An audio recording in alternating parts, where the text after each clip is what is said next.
பசி வாழ்க, உணவு வளர்க. பசித்தர் மூலிகை மகேந்திரன். மகிழ்ச்சியாக இருக்கிறீங்களா? எல்லாம் சிரிச்சிட்டிங்களா? நானும் சிரிச்சிட்டேன், நீங்களும் சிரிச்சிட்டிங்க. ஃபாஸ்ட்டாக போவோம். உங்களுடைய பசி உங்களை பசியும் உணவும் நலமோடு வாழ வைத்து கொண்டிருக்கிறது. என்னுடைய பசியும் நான் சாப்பிட்ட உணவும் என்னை நலமோடு வாழ வைத்து கொண்டிருக்கிறது. ஃபாஸ்ட்டாக போயிடுவோம். அது புரியுதுங்களா? தாரக மந்திரலாம் கூட, பிறர் அறிவை பேசுவதற்கு நான் பிறக்கவில்லை, என் சுய அறிவை பேசுவதற்கு நான் பிறந்தேன். கொஞ்சம் வேகமாக பேசி ஆகணும், ஏன்னா பாடங்களில் போகிறோம். இப்போது பெண்கள் நலம் பகுதி 2. இதில் பார்த்தீங்கன்னா ஒரு பெண்ணுக்கு மாத விளக்கு நடக்கிறது. இது எத்தனை பாட்டு வருதுன்னு பாருங்கள், கண்டினியூவாக வரும். ஏன்னா கொஞ்சம் சப்ஜெக்ட் வந்து கொஞ்சம் பெருசு, அதனால் அப்படியே கண்டினியூவாக பார்த்துனுவாங்க. ஒரு பெண்ணுக்கு மாத விளக்கு நடக்கிறது. 28 நாளைக்கு ஒரு முறை நடக்கிறது. ஒரு பெண்ணுக்கு மாதவிலக்கு நடந்து வலி இல்லை என்றால் அந்த பெண் உடல் பெண்ணாக இருக்கிறாள், கரு சுமவதற்கு தயாராக இருக்கிறாள். சின்ன பிள்ளைங்களுக்கு தெரிஞ்சுக்கணும் இல்லை? நீங்களாம் பெண் குழந்தை எவ்வளோ பேர் வச்சுன்னு இருப்பீங்க. இப்போ இதை கேட்கும்போது உங்களுக்கு புரிதல் வருதில்லை? இதை பல பேருக்கு ஃபார்வர்டு பண்ணுவீங்கல்ல. ஐயோ, இது ரொம்ப முக்கியமானது தெரிஞ்சுக்கணும், ரொம்ப முக்கியமான சப்ஜெக்ட் இது. சரிங்களா? பெண் குழந்தை இருக்குது, பின்னாடி கஷ்டப்படும்ல அந்த குழந்தைங்க. ஆனால் அந்த குழந்தைங்களுக்கு நம்ம சொல்லி கொடுத்தோம்ல, புரியுதுங்களா? அதனால் இது தெரிஞ்சுங்க. ஒரு பெண் 28 நாளைக்கு ஒரு முறை மாதவிலக்கு நடக்கிறது என்றால் வலி இல்லாமல் மாதவிலக்கு நடக்கணும், அந்த பெண்ணாக இருக்கிறாங்க. புரியுதுங்களா? ஃபஸ்ட்டு மாதவிலக்கு என்றால் என்ன? பெண்ணினுடைய உடலில் கருமுட்டை எப்படி உற்பத்தி ஆகிறது, இதை புரிஞ்சுக்கணும். இதெல்லாம் சொல்லிக் கொடுக்கல. 15 நாள் வளர்பிறையும் 14 நாள் வளர்பிறையும் 14 நாள் தேய்பிறையும் சந்திரன். புரியுதுங்களா? பெண் சந்திர நாடி. புரிஞ்சுச்சிங்களா? பாயிண்ட் வந்துட்டிங்களா? டக்குன்னு கேட்ச் பிடிக்கணும், ஸ்பீட் போவோம் இதுக்கு மேலே. புரியுதுங்களா? ஆனால் சண்டரில் சிரிச்சினே தான் பேசுவேன். ஏன்னா உண்மை மார்க்கல சிரிச்சிங்க தான். சீரியஸெல்லாம் பேசுறதுக்கு ட்ரை முடியல. சீரியஸாக தான் பேசுகிறேன்னு பார்க்குறேன், முடியல. உண்மையாக அறிந்தவங்க இப்படி தான் இருப்பாங்க. சரி, புரியுதுங்களா? நல்லா சீரியஸாக நடத்துவேன். நீ உண்மை மார்க்கத்தில் இல்லை. சரி, கொஞ்சம் சப்ஜெக்ட் லேட்டாக போனாலும் கொஞ்சம் புரிஞ்சுங்க. என்னால் சிரிக்காமல் பேச முடியாதுங்க, என்னால். புரிஞ்சுங்க என்ன வந்து, புரியுதுங்களா? அப்போ 14 நாள் வளர்பிறை, 14 நாள் தேய்பிறை, 28 நாள் ஆச்சா? ஒரு பௌர்ணமி, ஒரு அமாவாசை. இது எல்லாம் எதை சார்ந்து இருக்கிறது? சந்திரனை சார்ந்திருக்கு. சந்திரன் என்பது என்ன? சந்திர நாடி என்பது பெண் தன்மை, சூரிய நாடி என்பது ஆண் தன்மை. இப்போ புரிஞ்சிச்சிங்களா உங்களுக்கு? இதில் ஒரு புரிதல் வரணும். அப்போது ஒரு சந்திரனுடைய ஆற்றல், வளர்பிறை ஆற்றலும் தேய்பிறை ஆற்றலும் ஒரு உடலுக்கு முழுமை அடைந்து விட்டால் அந்த பெண்ணுக்கு மாதவிலக்கு நடக்கும். அந்த பெண்ணினுடைய உடலில் வலி இருக்காது. இன்றைக்கி ஒரு புரிதலுக்கு வந்துட்டிங்களா? புரியுதுங்களா? இன்றைக்கே ஒரு புரிதலுக்கு வந்துட்டிங்க. மாதவிலக்கு டைமில் வலி இருக்கக்கூடாது.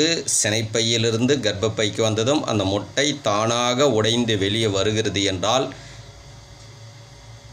தரமாக இருக்குது. பெண் தன்மையாக பெண்ணை வாழ்ந்து கொண்டிருக்கிறார்கள்.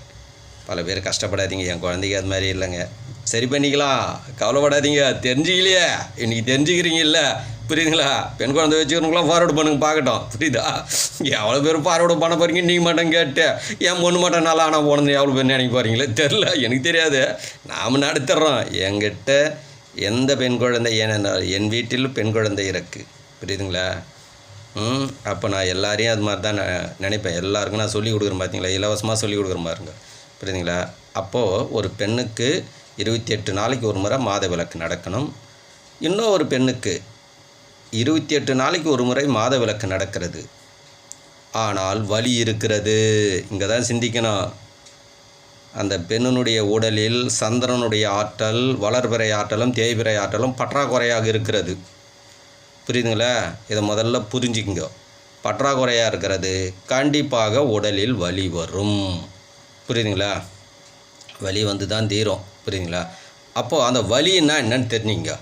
சினைப்பையிலிருந்து கர்ப்பப்பைக்கு வந்ததும் அந்த முட்டை தானாக உடைந்து வெளியே போக வேண்டும்.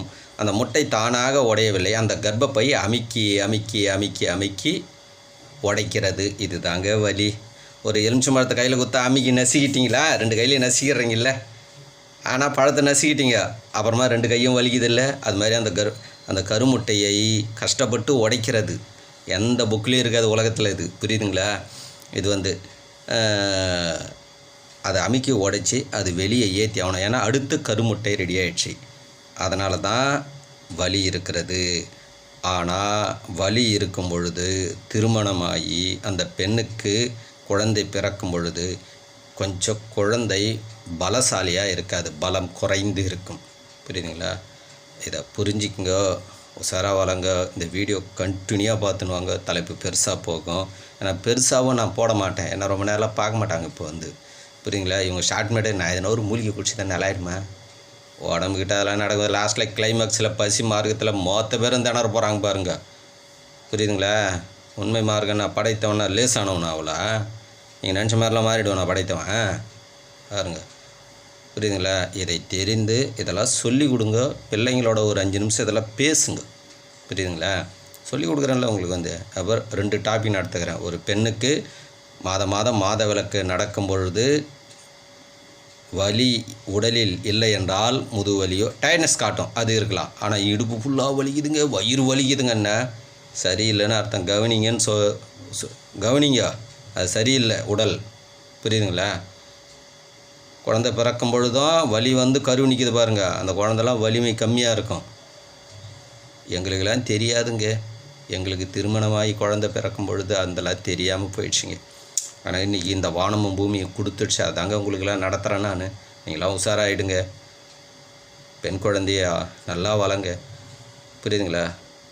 ஆயுள் காலமும் மாதவிலக்கு டைமில் வலி இருக்குது பாருங்கள், எப்போ பார்த்தாலும் வலி நோயின்னு இருப்பாங்க. நோய் வந்தால் கூட வேகமாக குணமடையாது, அதெல்லாம் பின்னாடி வரும். பாயிண்ட்டை நடத்திட்டால் தான் இன்றைக்கி இந்த வீடியோவில் கூர்ந்து நினச்சிடுவீங்க. மாதவிலக்கு டைமில் எந்த பெண்ணுக்கு வலி இருக்கா, எப்போ பார்த்தாலும் உடலில் நோய் நெருங்க, இப்போ உஷாராகிட்ருப்பீங்க. அடடா இதை கவனிச்சு தான் ஆகணும், இந்த வீடியோ மிஸ் பண்ண முடியாது. நம்ம எல்லாருக்கும் பெண் குழந்தை வச்சுக்கணும், நம்மளும் சொல்லி விடணும். புரியுதுங்களா? அது கவனிங்க, ஏன்னா கேர்லெஸ்ஸாக இருக்கக்கூடாது. கண்டிப்பாக இது முழுமையாக நடத்துகிறேன். வலி இல்லாமல் வாழ்வதற்கு என்ன மாதிரி. அடுத்து இன்னும் 2 தலைப்பு இருக்குது. அடிக்கடி மாதவிலக்கு ஏன் நடக்கிறது, இன்னொன்று வருஷத்துக்கு 2 முறை தான் மாதவிலக்கு நடக்கிறது, வருஷத்துக்கு 4 முறை தான், 4 மாதத்துக்கு ஒரு முறை தான் மாதவிலக்கு நடக்கும். இதெல்லாம் என்னென்னு எல்லாம் சொல்லித்தரேன். இது நன்றி, மகிழ்ச்சி.